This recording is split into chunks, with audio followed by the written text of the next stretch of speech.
गौतम बुद्ध अपने शिष्यों के साथ एक शांत और गंभीर सभा में बैठे थे।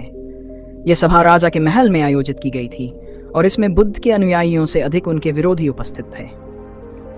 बुद्ध इस सभा में जाने से पहले जानते थे कि आज कुछ विशेष है और उनके खिलाफ कोई न कोई षड्यंत्र अवश्य रचा जाएगा। उनके प्रिय शिष्य आनंद ने बुद्ध से इस सभा में जाने से मना भी किया था। उसने कहा, स्वामी, वहां के लोग आपके साथ दुर्व्यवहार करेंगे।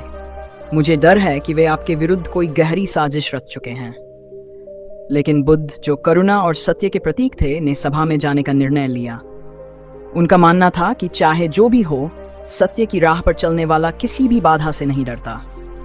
वे आनंद की चिंता को समझते थे, परंतु उन्होंने कहा, सत्य के मार्ग पर चलने वालों को किसी से भयभीत नहीं होना चाहिए। सभा आरंभ हुई और बुद्ध से ईर्ष्या रखने वाले लोग उन्हें नीचा दिखाने के उद्देश्य से कठिन और उलझे हुए प्रश्न पूछने लगे। लेकिन बुद्ध हर प्रश्न का उत्तर शांतिहन और सहजता से देते रहे। उनकी बुद्धिमत्ता और सत्य की समझ सभी को प्रभावित कर रही थी।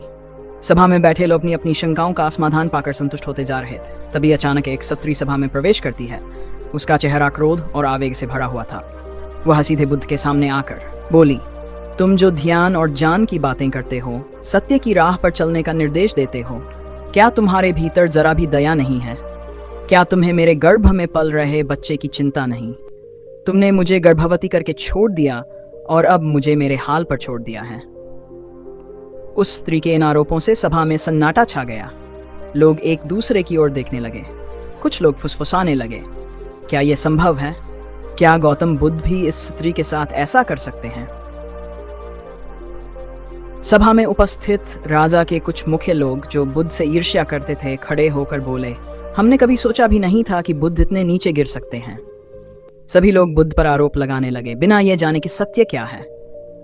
बुद्ध के कुछ शिष्यों के मन में भी संदेह उत्पन्न होने लगा, लेकिन बुद्ध शांत थे। उनके चेहरे पर न कोई चिंता थी और न ही कोई अस्थिरता। उन्होंने अपने भीतर की शांति को बरकरार रखा, क्योंकि वे जानते थे कि सत्य उनके साथ है।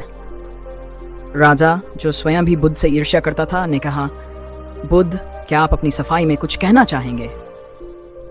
बुद्ध ने उस स्त्री की ओर शांत दृष्टि से देखा और बोले, पुत्री, इस ब्रह्मांड में केवल दो ही लोग हैं जो इस सत्य को जानते हैं, तुम और मैं।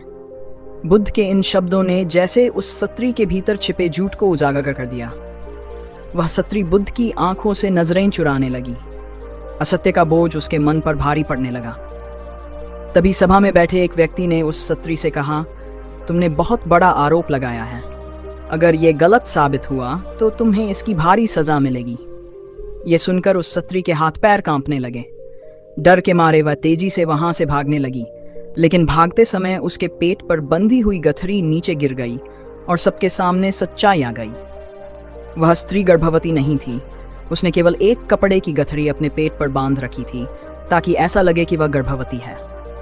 यह दृश्य देखकर सभा में बैठे सभी लोग चकित रह गए। राजा ने तुरंत उस स्त्री को बंदी बनाने का आदेश दिया। लेकिन बुद्ध, जो दया और करुणा के सागर थे, उन्होंने राजा से कहा, उसे क्षमा कर दो। वह अपने भय और लालच के कारण असत्य के मार्ग पर चली गई। उसे एक और अवसर मिलना चाहिए। राजा ने बुद्ध की बात मानकर उस स्त्री को छोड़ दिया। बुद्ध ने सभा में उपस्थित सभी लोगों को संबोधित करते हुए कहा, इस संसार में चाहे कितने भी लोग आपके खिलाफ हो, अगर आप अपने अंदर सत्य और धैर्य के साथ खड़े हैं तो कोई भी आपको पराजित नहीं कर सकता। सच्चाई वह शक्ति है जो हर अंधकार को मिटा सकती है। बुद्ध के ये शब्द सभा में बैठे सभी लोगों के मन में गहराई तक उतर गए। उन लोगों ने महसूस किया कि सत्य और धैर्य का महत्व क्या होता है। बुद्ध ने यह साबित कर दिया था कि सच्चाई हमेशा विजयी होती है, चाहे कितने भी षड्यंत्र क्यों न रचे जाएं। इस कहानी के माध्यम से हम ये सीख सकते हैं कि धैर्य, करुणा और सत्य के साथ खड़े रहना ही वास्तविक जीत होती है। चाहे संसार आपके खिलाफ क्यों न हो, अगर आप अपनी नजरों में सही हैं तो आप किसी भी कठिनाई का सामना कर सकते हैं। उम्मीद है कि इस प्रकार की गहराई और विस्तार से यह कहानी आपको पसंद आएगी।